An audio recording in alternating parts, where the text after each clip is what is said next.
গত 15 বছর যত ডিসি এসপি নিয়োগ হয়েছে, আওয়ামী লীগের বাইরে কাউকে নিয়োগ দেওয়া হয়েছে? সেই লোকগুলোকে দিয়ে আপনি কি এবারে ইলেকশন করাবেন?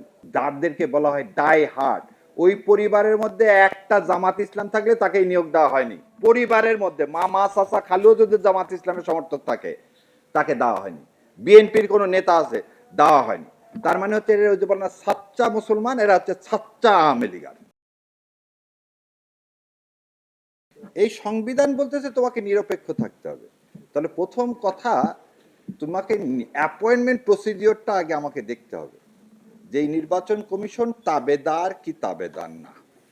আর জুলাইয়ের 36 জুলাই আমাদের আসল কথাটা কি ছিল, যে কোনো বৈষম্য থাকবে না, কোনো তাবেদারি থাকবে না, আমরা কারো পক্ষে কোনো এজেন্ডা বাস্তবায়ন করব না। তাহলে ধরে নেন আজকের যে নির্বাচন কমিশন আছে, এই নির্বাচন কমিশন জুলাইয়ের যে ইচ্ছা, সেই ইচ্ছার প্রতিফলনে নির্বাচন কমিশন, আর নির্বাচন কমিশন ইলেকশন করতে চায়। তাহলে এবার চলেন যে দেখি নির্বাচন কমিশন কিভাবে ইলেকশন করে। আর্টিকেল 120 বলতেছে, এই ভাগে নির্বাচন কমিশনের উপর ন্যস্ত দায়িত্ব পালনের জন্য যেরূপ কর্মচারী প্রয়োজন হইবে, নির্বাচন কমিশন অনুরোধ করলে রাষ্ট্রপতি নির্বাচন কমিশনকে সেইরূপ কর্মচারী প্রদান করিবে। তার মানে আমাদের ইলেকশন কমিশনের কোনো নিজস্ব কোনো কর্মচারী নাই। আবার বোঝেন, ঢাল নাই, তলোয়ার নাই, নিধিরাম সর্দার। এই নির্বাচন কমিশন যেটা গঠন করা হয়, সেই নির্বাচন কমিশনের কোনো লোক নাই। কি নাই? রিটার্নিং অফিসার তার নাই, প্রিজাইডিং অফিসার তার নাই, পুলিং অফিসার তার নাই। তাহলে এরা কারা? প্রিজাইডিং অফিসার হচ্ছে DC, deputy commissioner. Pulling officer কারা? রাষ্ট্রীয় কর্মচারী তারা। এবার আপনাদেরকে আমি একটা একটা করে দেখাই কিভাবে এদেশে ইলেকশন ইঞ্জিনিয়ারিং হয়েছে। বাংলাদেশে সর্বপ্রথম ইলেকশন ইঞ্জিনিয়ারিং, আমি বাংলাদেশে এই কথা বলতেছি এই কারণে, 70 সালের ইলেকশনটাকে একটা প্যারামিটার ধরা হয়। 70 সালের ইলেকশনটাকে একটা প্যারামিটার ধরা হয়। সেই 70 সালের ইলেকশনে কি হয়েছিল? 70 সালের ইলেকশনে একটা মাত্র পলিটিক্যাল পার্টি ছিল ইস্ট পাকিস্তানে, কারণ মৌলানা ভাসানী এবং অন্যরা ভোট বর্জন করলেন। তখন আওয়ামী লীগ তখন একমাত্র ভোট করলেন। দ্বিতীয় ছিল, তখন 80% অ্যাডমিনিস্ট্রেশনে, লোকাল অ্যাডমিনিস্ট্রেশন ছিল সব বাঙালি। ইপিআর মানে যে আজকের যে বিডিআর এবং পুলিশ ফোর্স, তারাও ছিলেন বাংলাদেশি। সেই জন্য কিন্তু 25 তারিখে ইপিআর এবং এই পুলিশ হেডকোয়ার্টারে কিন্তু পাকিস্তান সেনাবাহিনী আক্রমণ করেছিল, কারণ ওখানে ছিল বাঙালি। তাহলে তিনটা জিনিস পাওয়া গেল, অ্যাডমিনিস্ট্রেশন, পুলিশ যদি আপনার সঙ্গে থাকে তাহলে ভোট করাটা খুব সহজ। আমাকে একজন বললো ভোট দিবি, আমি বললাম তো ভোটারই না। তো না, ভোট দিতে পারবি যদি ফ্রিডম পার্টিতে ভোট দিস কুড়ালে, তাহলে তুই ভোট দিতে পারবি। আমি তো কিছুই জানি না। তা আমাকে নিয়ে গেল, আমি সুন্দর মতো ভোট কেন্দ্রে ঢুকলাম, এবং তখন আমি বলে দিচ্ছি হাফ প্যান্ট পরতাম, ফুল প্যান্টও পরতাম না। আমি গেলাম এবং যে ওখানে কুড়াল মার্কায় ভোট দিলাম। কেন কুড়াল মার্কা? তখন এরশাদ সাহেব কিন্তু প্রেসিডেন্ট ইলেকশন করতেছে। তার মানে ওই কেন্দ্রে এরশাদ সাহেবের বিরুদ্ধে কোনো ভোট তখন পর্যন্ত পড়েনি। সেজন্য বিকাল 4টার দিকে আমাদের মতো ছোট ছোট ছেলেবেলেকে নিয়ে যে কিছু ভোট তো দেখাতে হবে, অপোজিশনেও পড়ছে। তাহলে প্রথম জিনিস হচ্ছে একটা ইলেকশন কমিশন যে ইলেকশন করবে তাকে স্বাধীন হতে হবে, নামে স্বাধীন, কারণ এর তো কোনো কর্মচারী নাই। এবার আসেন ইলেকশন কমিশন ডিসিএসপি ছাড়া আর কে কে করে? স্কুল এবং কলেজের টিচাররা করে। এবার আসেন গত 15 বছর যত ডিসি এসপি নিয়োগ হয়েছে, আওয়ামী লীগের বাইরে কাউকে নিয়োগ দেওয়া হয়েছে? সেই লোকগুলোকে দিয়ে আপনি কি এবারে ইলেকশন করাবেন? যাদেরকে বলা হয় ডাই হার্ড, ওই পরিবারের মধ্যে একটা জামাত ইসলাম থাকলে তাকে নিয়োগ দেওয়া হয়নি। পরিবারের মধ্যে মামা চাচা খালুও যদি জামাত ইসলামের সমর্থক থাকে তাকে দেওয়া হয়নি। বিএনপির কোনো নেতা আছে, দেওয়া হয়নি। তার মানে হচ্ছে এরা ওই যে বলেন না সাচ্চা মুসলমান, এরা হচ্ছে সাচ্চা আওয়ামী লীগার। এই সাচ্চা আওয়ামী লীগার প্রশাসনকে দিয়ে কিন্তু আপনি ইলেকশন করবেন। এবার আসে প্রতিটা এমপির আগের ইনকাম কি ছিল জানেন? এমপিও ভুক্ত কলেজে শিক্ষক নিয়োগ, একটা শিক্ষক নিয়োগ করলে 15-20 লক্ষ টাকা নিত। তাহলে স্কুল কলেজের যে শিক্ষক, সেই শিক্ষকগুলো কিন্তু গত 15 বছরে নিয়োগকৃত আওয়ামী লীগার। আসেন জুডিশিয়াল সার্ভিস কমিশন, যে ম্যাজিস্ট্রেট, এই জুডিশিয়াল সার্ভিস কমিশনে সভাপতি ছিল জাস্টিস এনায়েতুর রহিম, যে নিজেকে ডিক্লেয়ার করছিল শপথবদ্ধ রাজনীতিবিদ। তার কাছে সব জায়গায় সততা আছে, এক জায়গায় নেয়, সেটা হচ্ছে আওয়ামী লীগের ব্যাপারে। তো তিনি যখন যাদেরকে ওই ভাইবা বলে জিজ্ঞাসা করত, যদি দেখছে টাকলুর উপরে কোনো কাপড় আছে, প্রথমেই বলতো, ও তুমি তো কারো এজেন্ডা নিয়ে আসছো।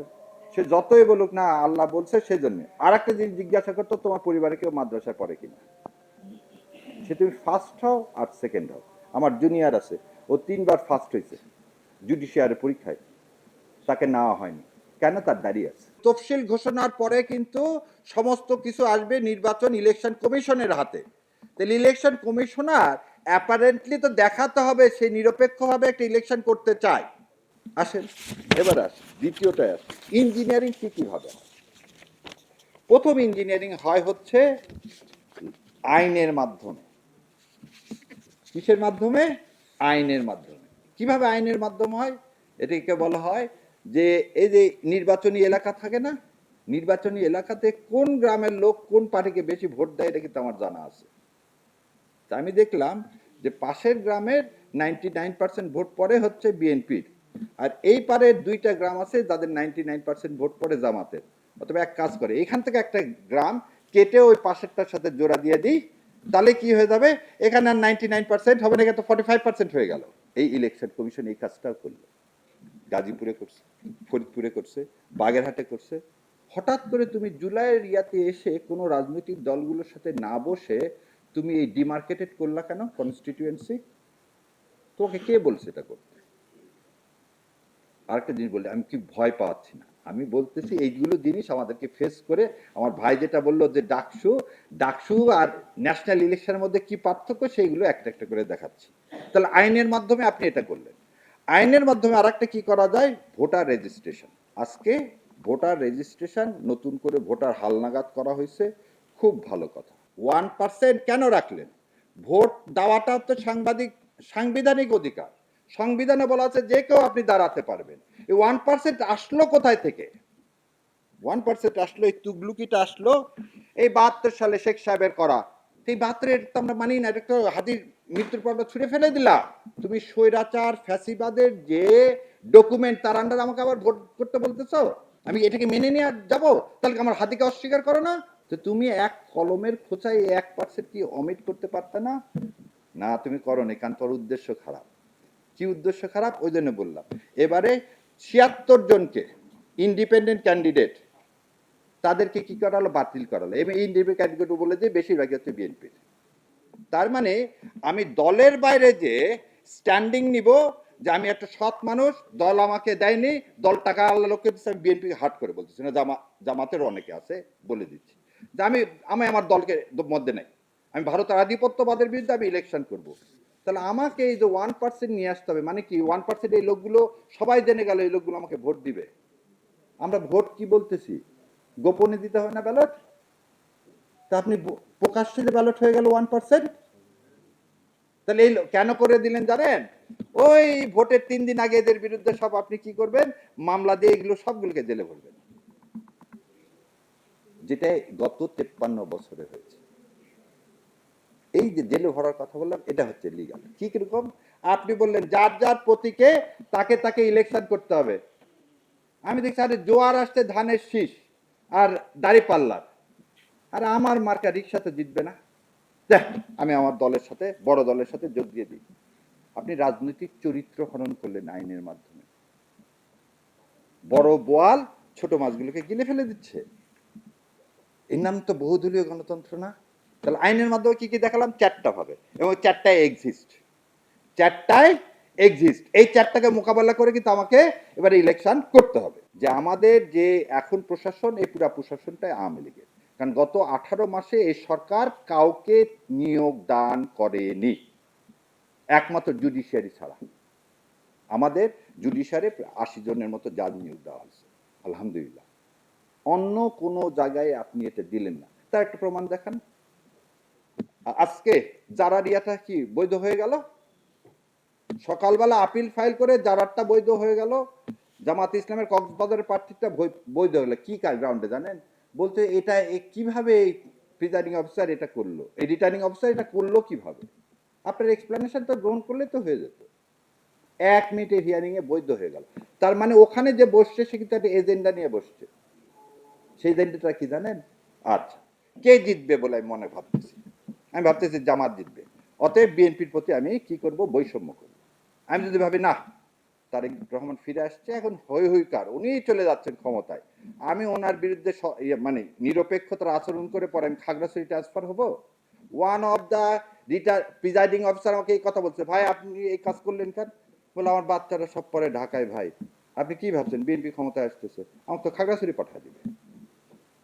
তার মানে এই ৩৬শে জুলাইয়ের যে মানসিকতা, আমাদের বিপ্লবের যে মানসিকতা, আমাদের রক্তের যে মানসিকতা, ওনার ট্রান্সফারের কাছে এর কোনো মূল্য নাই। আপনি মানসিকতা পরিবর্তন করতে পারেনি, এদেরকে ধাক্কা দিয়ে ফেলে দেওয়া উচিত ছিল সেদিন। এই ব্যর্থতার জন্য আজকে এই প্রতি মুহূর্তে এখনো মানুষের মধ্যে সংশয়, ইলেকশন হবে কি হবে না। changeTV.press, এক ফোঁটা হলুদও নেই।